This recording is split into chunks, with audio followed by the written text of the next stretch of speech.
Batman issue 93, James Tynion the fourth, with Gilliam March and Javier Fernandez on a few pages at least. Not a lot. Not enough. Not enough. Yes, that's the key thing there. On Twitter, I challenged Connor. He said that he's gonna start dropping stuff, and I told him do it. So I have the book narrowed. There's 3 of them.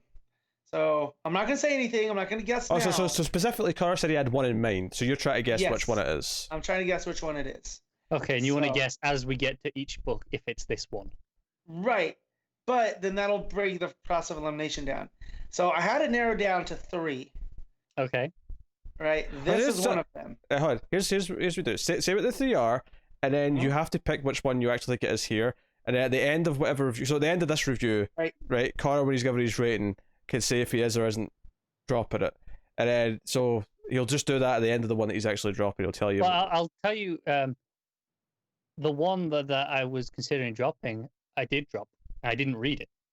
So, it won't be when I give my rating. It'll be the start. It'll be right at the start then. Yep. All right. So the 3 that I had it narrowed down to was Batman, Aquaman, and Justice League. I'm gonna remove Justice League from that. I hope it's none of those 3, just for this to be funnier. No. Just looking at the other books, I don't think he's not reading Flash. He already dropped Flash. Justice League Dark. It's just Ram V now. He loves Justice League Dark. Jimmy Olsen has 1 issue left. Can't see him dropping that before. that would be a twist. By my standards, that would be redundant. Yeah, that would be a twist. Can't see him dropping Suicide Squad. Like, come on now. Well, it's Tom Taylor. Good things. If he drops Suicide Squad, I'd just cut him from the show and he'd never be back. Right? That's just. And Plunge. I can't see him dropping Plunge unless he's like, oh, I want to. There's only 2 issues left. It'd be kind of a weird. Right. Which means it's Batman or Aquaman, and after this issue, I definitely am more feeling that he's dropped Batman and didn't read it. Hey, plot twist. He actually just dropped Lola Woods because it ended, and that's what he's counting. Yeah, he's just being pedantic. Yes. All right. Okay. Right. Batman issue 93. James Tynion the fourth, Gilliam March and Javier Fernandez. I'm saying that again because I can't leave that discussion in the cut up version for YouTube. Doesn't work. Matt's the worst for that, by the way. I noticed that in editing the previous ones to cut up. Matt's the one who makes it awkward because he'll keep referencing completely unrelated immediately. So this is the issue where we kind of get a big twist at the end, kind of revealing what's going on with the designer, revealing all along. Because obviously the designer, technically, as we know, was killed. The Joker killed the designer. That was something we saw in the flashbacks from before. Yeah. I low-key hated the reveal. I low-key hated how we got there. However, the plotting I really enjoyed. But any issue that is Batman sitting there and explaining everything, I don't like. It's not the best issue, and not just because of the Gilliam March art, although that obviously isn't helping. It doesn't help, yeah. What I will say is that I kind of agree with Matt in the sense that I like the plotting in the sense that it does actually make sense with everything that's happened before.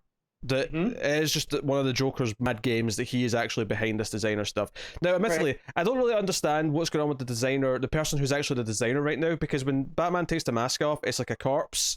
But it was someone. Like, there's a voice box with Joker's transmitting. Is like is he controlled like a robot? Is it like a robot control? Is he? Well, remember he was controlling the zombies.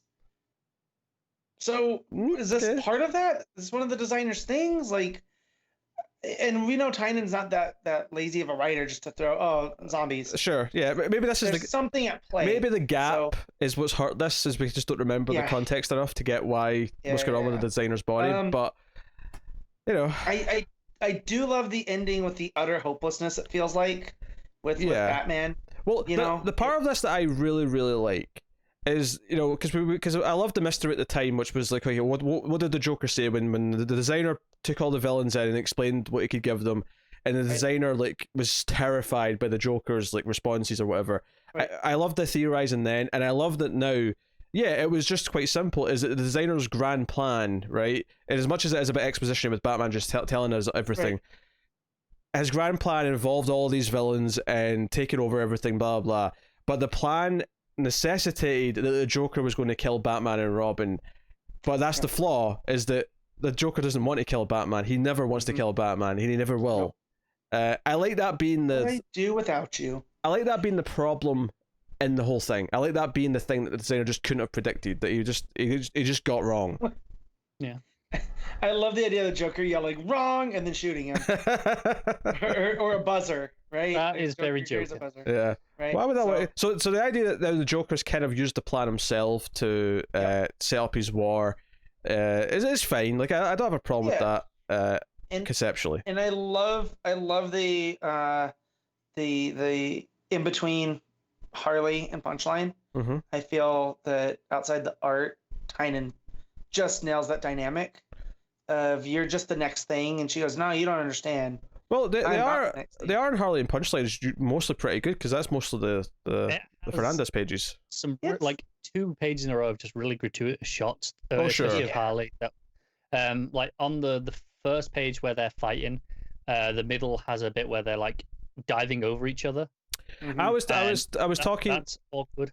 It's awkward. I was talking just general art quality though versus March, where it's just much more pleasing to look at. Yes, if we're going to talk about like I say that because I felt it really distracting, like, and really like took me out of it, like, because it was there in that fight, and then the very next page, Harley doing her kick to the face. Yeah, and I'm like, what is going on with her body? I actually never even noticed that. Joe, what it is? It's because the thing I hate about March more than anything is his faces. And the faces on these pages look good. Like, see the bottom of that first page? Harley and Punchline's faces, they're close-ups. Those look great. Those faces look great. The faces look great in every single panel they're in. But it is kind of nailed it with the gratuitousness. Like, that kick, I watch enough wrestling that you can't form a kick the way her body is. She's doing a ballet thing. You know what I mean? Like, it's the way, like, her neck's twisted back around. Yeah. As to her torso, and I'm like, this just doesn't work, and it completely took me out of it. Yeah. So, but I do love the dynamic between them is with. I love the idea that I almost didn't notice some of this stuff just because I was too relieved to not be looking at Gillen March art. Yeah. Well, but I like when Harley's like, I've been in your shoes. She goes, no, you don't understand. You wanted to fix him. I like him how he is. In fact, he's just a bridge. Oh yeah, Punchline to get me to who I really want to be. Yeah, I like that Punchline hates Harley because she tried to change him. Like, no. You tried to alter him. Like, why would you do that? The Joker's this special thing. Like, and now it gets me to the point where, like, I don't think I can ever like Punchline, right? Because I don't like the Joker. And I don't like how much certain comic fans fetishize Joker. And now I feel like Punchline is almost a response to that, right? The people that are like, oh no, Joker's actually right.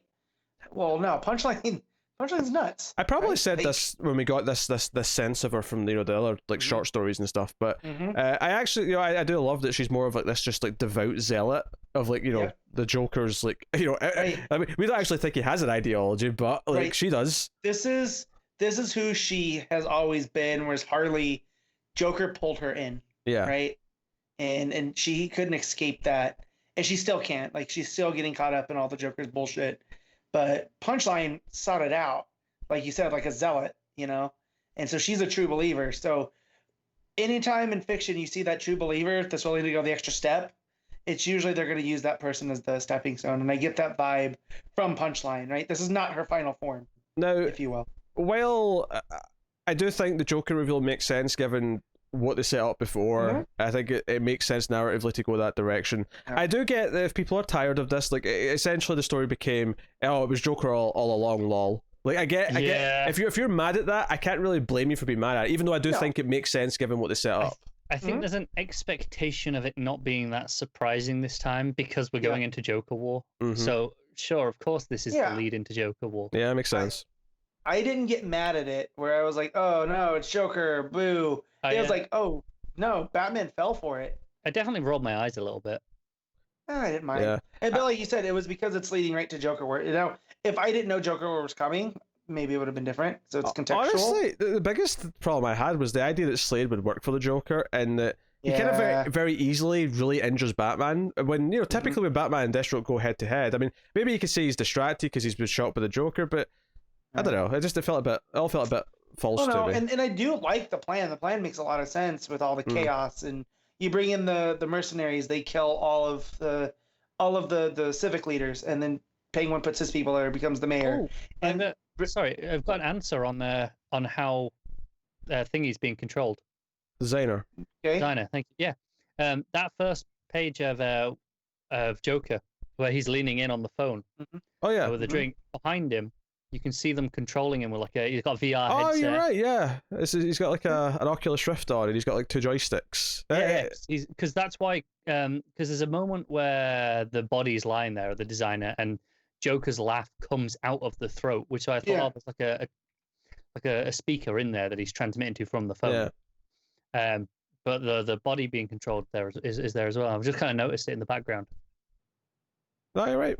Right, there you go. Oh shoot! And then the other big thing is that the Joker, Catwoman, inadvertently, through trying to protect Bruce's money, actually handed it over to the Joker. So the end of the issue is Joker, Punchline confirms to him that he's now worth $100 billion, and it's him laughing maniacally because he has all of Bruce Wayne's money. And we didn't mention as well, Punchline slit Harley's throat. She did, yes, and dumped her in the sewer. Now, obviously, Harley's going to be fine, but Right. It's Harley Quinn. That said, I also like that Tynan brings in the idea of Bruce Wayne being not a public figure, but being a public face. So Bruce Wayne doesn't actually exist when it comes to the money. It's all just Wayne Enterprises, just shell accounts that shuttles things around, right? And that's how Selena's able to steal all the money. Well, as they point out here, like the whole point is that Bruce doesn't want anyone to know where he spends a lot of the money, because obviously, and typically, I mean, there's a catty line there where she's like, oh well, typically anyone with that amount of money doesn't want anyone to know how to spend it. Right. But we know it's because he's Batman, because he's spending a lot on but bat tanks and shit. Else, he's just a typical billionaire that has set all these things up, so it's hard to follow. Yeah. And that it eventually ends up, it's the lack of transparency ends up with what does him in. Yeah. Right. It's a nice touch, that hypocrisy of it almost. Yeah. Mm-hmm. Can anyone tell me where Punchline shoots Catwoman? Because I was a little unclear. No. Because she's got the smoking gun. There's the bang sound effect. Catwoman's lying there, but there's no like blood pool or gunshot wound. I was a little bit confused. I have very little idea. Maybe shot her in the back. I don't know. Maybe. Back of the head? I don't know. It's kind of no. Well, I mean, she's wearing the full, cowl. So I'm just a bit confused as to what happened there exactly. Yeah. Yeah, me too. It should have been a knife. I saw reactions. Not a gun. I saw reactions to this on Twitter before I read it, and they were very negative. It was very, oh god, Tynan, you've dropped the ball, you've done that. I read it sort of expecting to be, really disappointed, and obviously the art's pretty bad, and there's definitely some aspects of it that I don't love, but for the most part, I don't think it's like this giant misstep though in terms of where it's going and what it's been building to. It doesn't feel like I'm not concerned about Tynan's run because this issue's not perfect, I guess is what I'm saying. No, yeah, it's fine. Again, it's not the best issue, but I wouldn't say that he dropped it. I feel like it leads right to where it's going. It makes sense. It's just I don't like the whole issue is Batman explaining things like that. Even if this was a Superman issue or it's just Flash, it's a fundamental storytelling issue as opposed to what the story is itself. Yeah. Right. Yeah, and I think that's why it's probably my least favorite issue of his run, and it'll be reflected in the score. But it's not that I dislike the end point of the ideas. And like I said, I rolled my eyes a bit. Oh, Joker's fine, but I'm not sure we're going into Joker or whatever. It's fine. It'll be fun. But it's the storytelling of the way it's revealed, things in the art being unclear, like this stuff with Catwoman. I'm not sure what actually happened, and that's a problem, I think, because I don't think it's supposed to be a mystery. No, but that's why I think the bang sound effect, like, he could have just made it a knife. We know Punchline loves knives. Yeah, but you got the bang sound effect and then her holding the smoking gun, so it's like there is a clear implication. Yeah. So we'll see where it goes. I think I'm generally down for what they're doing. Now, obviously, it's Joker lol. I mean, I get it, but hey. Matt, what are you giving it? I'm gonna give this a 7.5, mostly because of the art and some of the other stuff, but it's not bad. So yeah. Connor? It's a 5.5 from me. Which again, I feel like I have to justify this every so often. On my scale, that is not bad. 5 is average. It's fine. Okay. All right. No one said that. You made a noise. It was more just in the Yo, Pete, what's contrast. your score though? It was in the contrast to Matt. It wasn't a noise at the score itself. My Like, score. I didn't hate this issue, so Yeah. whatever. Yeah, no, I didn't hate it either. I'll probably sort of split a different score, about 6.5, I think. You know, it's got problems. The art's really rough, which is the big reason why it's going down. But everything else we've said. So.